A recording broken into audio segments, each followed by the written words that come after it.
For this video, I'm going to be demonstrating auscultation of the lungs, just listening for normal and abnormal breathing sounds. So I'm going to start off with my stethoscope, and I'm going to make sure that it's turned on, and I'm going to be using the diaphragm of my stethoscope.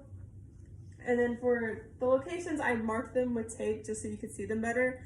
But I'm going to start off with the apex of the lungs, which is just above the clavicles on the anterior side. So at each location, I'm just going to ask my patient to inhale and exhale normally.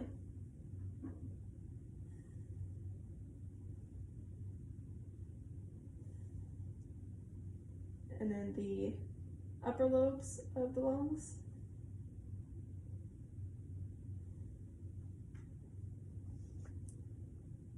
And the lower lobe of the left lung.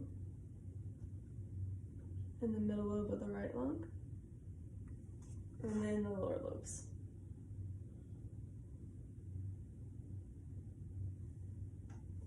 And then on the posterior side, I'm going to start with the apexes, which are at the top of the scapula.